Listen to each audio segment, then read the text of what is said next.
என்னோவா தமிழ் சமையலுக்கு உங்களை அன்புடன் வரவேற்றுக் கொள்கின்றேன். இதுவரை எனது வீடியோக்களை பார்த்து ஆதரவு தந்து கொண்டிருக்கும் அன்பு உள்ளங்கள் அனைவருக்கும் எனது நன்றியை தெரிவித்துக் கொண்டு மீண்டும் உங்களுக்காக ஒரு புதிய சமையலோடு வந்திருக்கின்றேன். இன்று நான் உங்களுக்காக ஒரே ஒரு முட்டையை வைத்து ஒரு வித்தியாசமாக முட்டை பொரியல் எப்படி செய்யலாம் என்று சொல்லி நான் செய்து காட்டப் போகின்றேன்.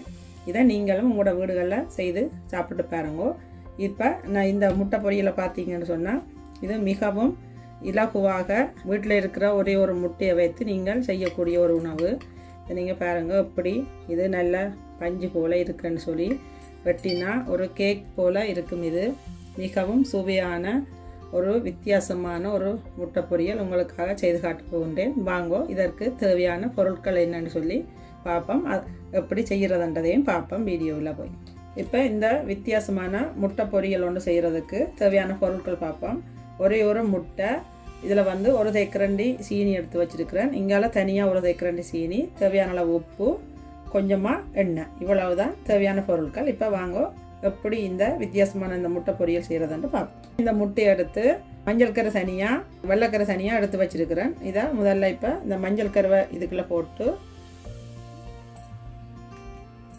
இல்லை கொஞ்சமாக உப்பு போட்டு இதில் எடுத்து வச்சுருக்கிற இந்த சீனியம் இதுக்குள்ளே கொஞ்சமாக போட்டு நான் இப்போ இதை லேசாக அடித்து விட போகிறேன். அதில் அடிப்பேன். இப்போ இந்த முட்டையை லேசாக அடித்து விட்டுட்டேன். இதை ஒரு சைட்டில் வச்சுட்டு நான் இப்போ வெள்ளைக்கருவை எடுத்து அடிக்க போகிறேன்.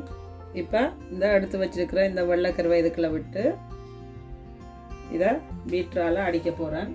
இப்போ இந்த இதில் எடுத்து வச்சுக்கிற இந்த ஒரு தேக்கரண்டி சீனியில் மூண்டாக பிடிச்சி 3 தரம் கொஞ்சம் கொஞ்சமாக போட்டு இதை அடிக்க போகிறேன்.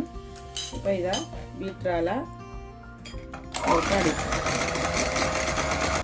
2வது தடவை இந்த மிச்சமாக இருக்கிற சீனியில் போடுறேன். கொஞ்சம் இந்த டைமில் கூடவே கொஞ்சமாக ஒரு பிஞ்சளவு உப்பும் போடுறேன். இப்போ இதை திரும்ப அடிக்க போகிறேன்.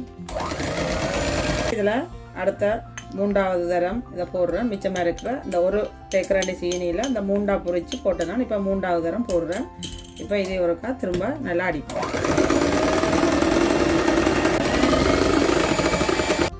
இப்போ இந்த அடித்தது ரெடி ஆகிட்டுது. இப்போ நாங்கள் இதை எடுத்தோம்னு சொன்னால் இப்படி இது இந்த நாங்கள் எடுத்த இந்த மிச்சம் வந்து இப்படி நேராக நின்றுச்சுன்னு சொன்னால் இது ரெடி ஆகிட்டுது. இப்போ நான் எப்படி இதை மிச்சத்தை ரெடி பண்ணுறேன்னு காட்டுறேன். இப்போ இந்த அடித்த வெள்ளைக்கருவில் கொஞ்சமாக எடுத்து இந்த மஞ்சள் கருவுக்கு கொஞ்சம் எடுத்து அதை கலக்க போகிறேன்.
சாப்பிட்டா மிகவும் நல்லா இருக்கும்.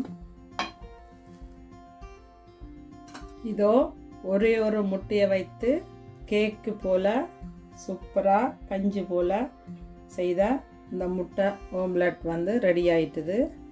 பார்த்திங்கன்னா உங்களுக்கே தெரியும் எவ்வளவு சுட்டாக இருக்கும். ஒரே ஒரு முட்டை தான் நான் செய்தேன்னா, நீங்கள் இப்படி எத்தனை நேரம் அடித்தாலும் இப்படியே தான் இருக்கும்.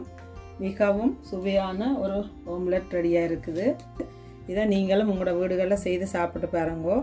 மிகவும் சூப்பராக இருக்கும், வித்தியாசமாக இருக்கும். பிள்ளைகளுக்கு மிகவும் ஒரு விருப்பமான ஒரு உணவாக இருக்கும். இதை நான் உங்களுக்கு கட் பண்ணி காட்டுறேன், நீங்கள் பாருங்கோ. எவ்வளவு கேக்கு போல் எவ்வளவு சூப்பராக இது ரெடியாக இருக்குன்னு சொல்லி உங்களுக்கு பார்த்தா தெரியும்.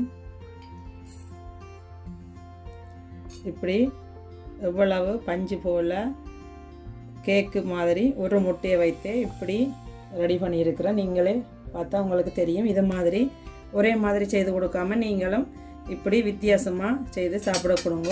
பிள்ளைகளுக்கு மிகவும் பிடிக்கும்.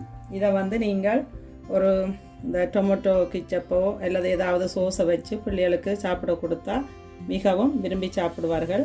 இதை நீங்களும் உங்களோட வீடுகளில் செய்து பிள்ளைகளுக்கு கொடுங்க. எப்படி இருக்குன்னு சொல்லி கமெண்ட்ஸ் பண்ணுங்க.